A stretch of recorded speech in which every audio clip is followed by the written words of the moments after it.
Aku dulu pernah kan, ini agak share ya, personal sih sebenarnya. Sebelum COVID, dengan suami kan aku mencoba untuk conceive, punya anak lagi.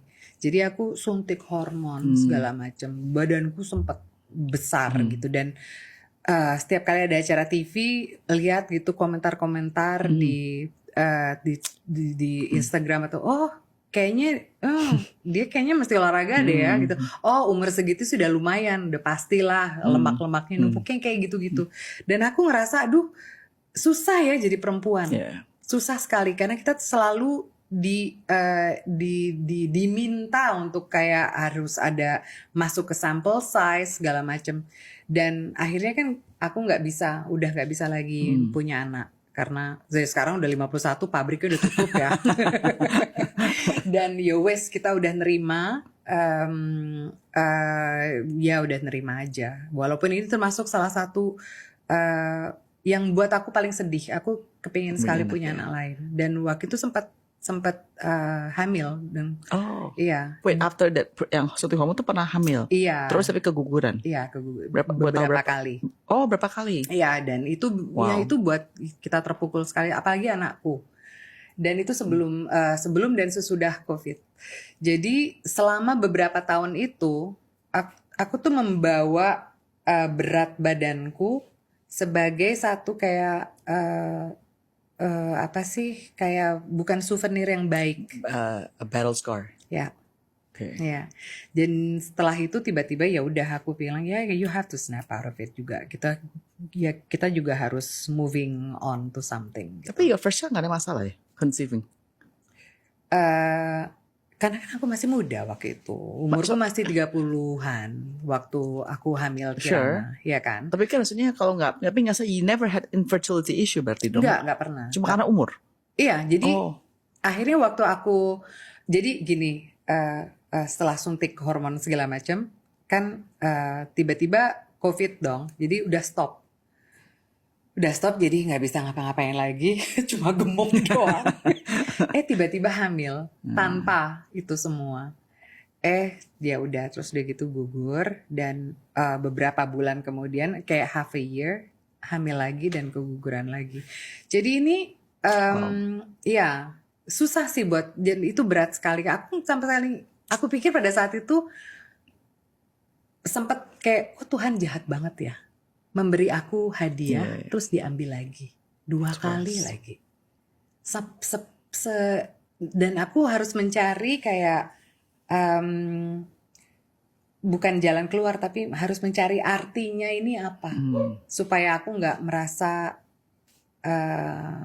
stuck gitu. Karena ini banyak sekali, aku banyak ngomong ke perempuan-perempuan yang menghadapi masalah ini dan banyak yang mereka tuh sampai jatuh depresi. Untungnya suami dan anakku tuh mereka sangat nggak apa-apa mama. Dan aku pikir yaudah, alhamdulillah banget aku punya anak satu yang cantik, yang baik hati, yang Amin. Iya, itu aku udah senang dan punya suami yang sangat perhatian dan maksudnya dan selalu mendukung. Itu yang nomor 1 sih, keluarga kecilku.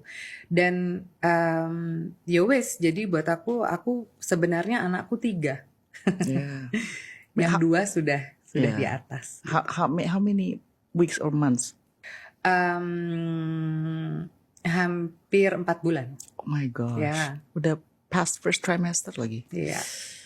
I'm sorry for your loss. No, it's okay. I cannot imagine. That's life. Dan kayaknya banyak sekali perempuan yang punya banyak cerita seperti itu yang mungkin lebih parah atau lebih sedih atau aku cuma ini bagian dari hidupku. Mungkin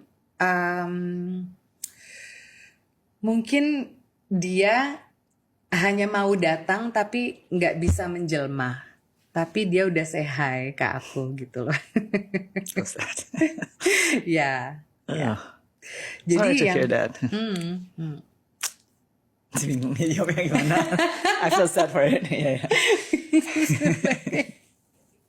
Iya. Aku nggak pernah ngasih tahu ini loh. Yeah. Is it okay for us to talk about Yeah, this? it's okay, it's okay, it's okay. I actually have infertility, tapi saya nggak pernah go through miscarriage. Okay. So, but this is not my podcast. Yeah. No, No. But it's like it's a struggle. It is a struggle. Kita nggak pernah ngomong tentang ini. Yeah, Kayaknya setiap perempuan tuh takdirnya tuh punya anak. Iya kan? Jadi kadang society juga menghakimi kita karena kalau kita nggak punya anak. Itu tuh bikin sakit sekali loh. Kita nggak pernah ngomong tentang infertility, tentang miscarriages, jarang sekali tentang menopause. Jadi ini tuh sesuatu yang mungkin kita harus lebih sosialisasikan dan kita kasih tahu juga ke perempuan yang lebih muda dari kita bahwa kita harus siap-siap sih, karena ini it doesn't just happen to it happens to us too, gitu loh, ke orang yang kita tahu, ke dan aku nggak tahu, mungkin mamaku dulu sebelum punya 5 anak dia mungkin punya miscarriages juga gitu. Dan aku bersyukur banget kalau anakku tuh melihat ini semua dan dia tahu gitu loh struggle-nya bagaimana. Pertama kali aku nangis tuh waktu di depan anakku itu pada saat keguguran itu. Pertama kali, dia nggak pernah lihat aku menangis. Jadi kata kami vulnerability for the first time ya. Iya. Dan sebenarnya ini sesuatu yang lucu banget bilang sehat melihat mamahnya. I mean kita nggak harus selalu kuat, nggak penting sebenarnya. Kadang kita juga harus menunjukkan bahwa kita juga manusia yang bisa jatuh gitu. Dan kalau kita jatuh, kita juga harus benar-benar harus diresapi juga karena kan ada pelajaran yang kita ambil dari itu.